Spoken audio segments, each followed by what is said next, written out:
कल दिनांक 7/1 को मुसरी घरारी थाना अंतर्गत बखरी बुजुर्ग में एक महिला है राधा देवी, जिनका इस प्रकार का आवेदन प्राप्त हुआ था कि किसी मादक या विषाक्त पदार्थ के सेवन से उनके घर में इस प्रकार की घटना हुई है। इस घटना पर हम सभी लोगों ने घटनास्थल का भी मुआयना किया और वहां पर भी गए। इस घटना में जो एक पीड़ित हैं उनसे मुलाकात भी हुई है। उन लोगों ने उनके ही वहां से लगभग 100 मीटर की दूरी पर एक परिवार रहता है, जिसमें एक अरविंद शाह नाम के अभियुक्त हैं, जिन पर ये आरोप लगाया गया है। अभी तक की जांच में 2 चीजें आई हैं। पहला तो ये कि ये दोनों ही जो वादी पक्ष है जिनकी शिकायत आ रही है और जो अभियुक्त पक्ष है, पूर्व से ही दोनों लोगों पर उत्पाद के कांड दर्ज पाए गए हैं।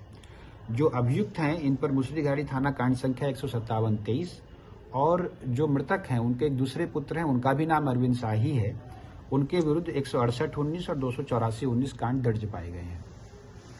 अभी तक की जांच में यह बात भी सामने आई है कि दिनांक 1 तारीख की ये घटना थी और 7 तारीख को इसकी सूचना हम लोगों को मिली है।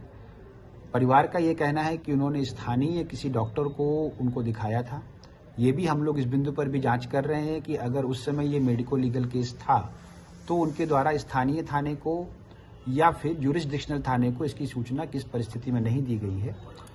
अभी वर्तमान में हम लोगों की ALTF की टीम्स, एक्साइज की टीम, पुलिस मुख्यालय द्वारा प्रोहिबिशन की 2 टीम भी हम लोगों के पास आई हैं और उस सभी इलाकों में जो भी प्रिवेंटिव एक्शन हो सकते हैं और इस घटना का विस्तार का कहीं और हो सकता है, इस संबंध में पुलिस मुख्यालय, समस्तीपुर पुलिस और एक्साइज की टीम साइमल्टेनियस वहां पर ड्राइव चला रही है। एक बात लेकिन इसमें हम लोगों के लिए जो असफलता थी पहली, वो ये कि आसूचना संकलन में तो असफलता थी कि दिनांक 1 की घटना के बारे में दिनांक 7 तक भी हम लोगों में से किसी को पता नहीं चला। इस बारे में सबसे पहली जानकारी जो वहाँ के जो चौकीदार हैं उनका तो निलंबन किया गया है और जो सेक्टर पदाधिकारी हैं यदुवंश सिंह, उन पर विभागीय कार्रवाई के विरुद्ध शो कॉज हम लोगों ने आज मॉर्निंग में ही जारी किया है। हम लोगों को आशा है कि जो घटना स्थल है और जिस रूप में घटना हुई है वहाँ से कुछ महत्वपूर्ण साक्ष्य भी मिले हैं। उस साक्ष्य को जांच के लिए हम लोग केमिकल जांच के लिए और FSL जांच के लिए भेज रहे हैं, क्योंकि जो अभियुक्त की पत्नी है उनसे कल पूछताछ हुई थी और उनका जो वर्जन है वो कुछ डाउटफुल है।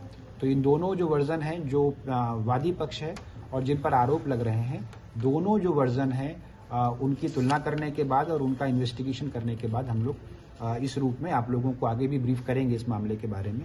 प्रथम दृष्टया इस पर यही कार्रवाई की गई है।